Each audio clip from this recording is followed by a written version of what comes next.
வணக்கம். பைபிளை முழுவதுமாக வாசிக்கும் நம் லட்சிய பயணத்திற்கு உங்களை அன்புடன் வரவேற்கிறேன். இன்று நாம் நீதித்தலைவர்கள் நூலில் 2வது அதிகாரத்தை வாசிக்க இருக்கிறோம். இதுவரை நம் மொத்த நூல்களில் 17.83% நூல்களை வாசித்து முடித்துவிட்டோம். இன்னும் சில நூல்களை முடித்தால் நம் பயணம் வெற்றிகரமாகும். இன்றைய வாசிப்பின் மூலம் அந்த இலக்கை இன்னும் முன்னோக்கி நகர்த்துவோம். வாங்க தொடங்குவோம். பொக்கிமில் ஆண்டவரின் தூதர் கில்காலியிலிருந்து பொக்கிமுக்குச் சென்று கூறியது: நான் உங்களை எகிப்திலிருந்து வெளியே கொண்டு வந்தேன். உங்கள் தந்தையருக்கு வாக்களித்த நாட்டுக்கு உங்களை கூட்டி வந்தேன். உங்களுடன் செய்து கொண்ட எனது உடன்படிக்கையை என்றுமே முறிக்க மாட்டேன். நீங்கள் இந்நாட்டில் வாழ்பவர்களுடன் உடன்படிக்கை செய்யக்கூடாது. அவர்களுடைய பலிபீடங்களை தகர்த்தெறியுங்கள் என்று கூறியிருந்தேன். நீங்களோ என் குரலை கேட்கவில்லை. நீங்கள் ஏன் இப்படி செய்தீர்கள்? ஆகவே இப்பொழுது கூறுகின்றேன், நான் அவர்களை உங்கள் முன்னிலையிலிருந்து துரத்திவிட மாட்டேன். அவர்கள் உங்களுக்கு முள்ளாக இருப்பார்கள். அவர்கள் தெய்வங்கள் உங்களுக்கு கண்ணியாக இருப்பார்கள். ஆண்டவரின் தூதர் இவ்வார்த்தைகளை எல்லா இஸ்ரேல் மக்களிடம் கூறியதும் மக்கள் தங்கள் குரலை எழுப்பி அழுதனர். அவ்விடத்தின் பெயரை பொக்கிம் என அழைத்தனர். அங்கு ஆண்டவருக்கு பலியிட்டனர். யோசுவாவின் இறப்பு.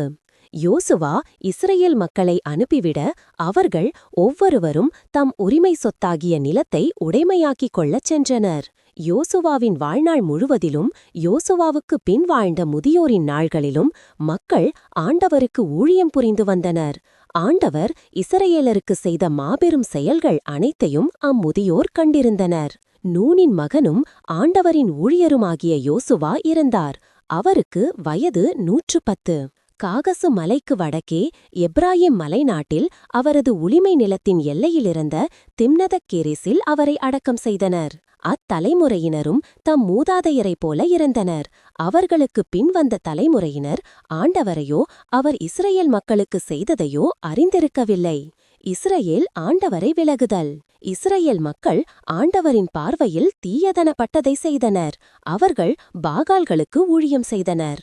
அவர்கள் தங்கள் மூதாதையரை எகிப்திலிருந்து வெளியே கொண்டு வந்த தங்கள் மூதாதையரின் கடவுளாகிய ஆண்டவரை கைவிட்டனர். தங்களை சுற்றி வாழ்ந்த மக்களினங்களின் தெய்வங்களை பின்பற்றி வழிபட்டு ஆண்டவருக்கு சினமூட்டினர். அவர்கள் ஆண்டவரை கைவிட்டு பாகாலுக்கும் அஸ்தரோத்துக்கும் ஊழியம் செய்தனர். இஸ்ரேலின் மேல் ஆண்டவரின் கோபக்கனல் கனன்றது. எனவே அவர் கொள்ளையடிப்போரிடம் அவர்களை ஒப்படைத்தார். அவர்களும் அவர்களை கொள்ளையடித்தனர். அவர்களை சூழ்ந்திருக்க எதிரிகளிடம் ஆண்டவர் அவர்களை விற்றார். அதனால் அவர்கள் எதிரிகளின் முன் அவர்களால் எதிர்த்து நிற்க இயலாமல் போயிற்று.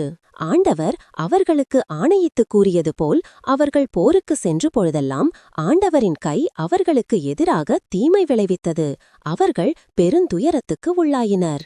ஆண்டவர் நீதித்தலைவர்களை எழச் செய்தார். அவர்கள் அவர்களை கொள்ளையடிப்பவர்களின் கைகளிலிருந்து விடுவித்தனர். ஆயினும் அவர்கள் தங்கள் நீதித்தலைவர்களுக்கு செவி கொடுக்கவில்லை. ஏனெனில் அவர்கள் வேற்று தெய்வங்களை பின்பற்றி தொழுது வேசித்தனம் செய்தனர். தங்கள் மூதாதையர் ஆண்டவரின் கட்டளைகளுக்கு செவி கொடுத்து நடந்த நெறியை விட்டு விரைவில் விலகினர்.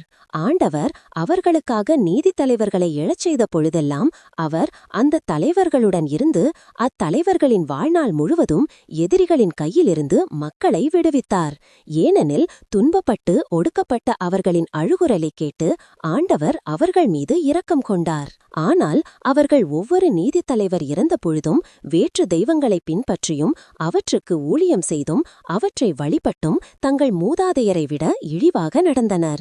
அவர்களுடைய தீய பழக்கங்களையும் முரட்டுத்தனமான நடத்தையையும் விட்டகலவில்லை.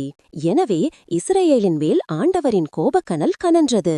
அவர் இம்மக்களின் மூதாதையர் கைக்கொள்ளுமாறு கட்டளையிட்ட என் உடன்படிக்கையை இவர்கள் மீறிவிட்டனர்.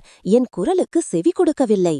ஆகவே நானும் யோசுவா இறக்கும்போது விட்டு வைத்த வேற்றினத்தாரை இவர்கள் முன்னிருந்து இனியும் விரட்டமாட்டேன்.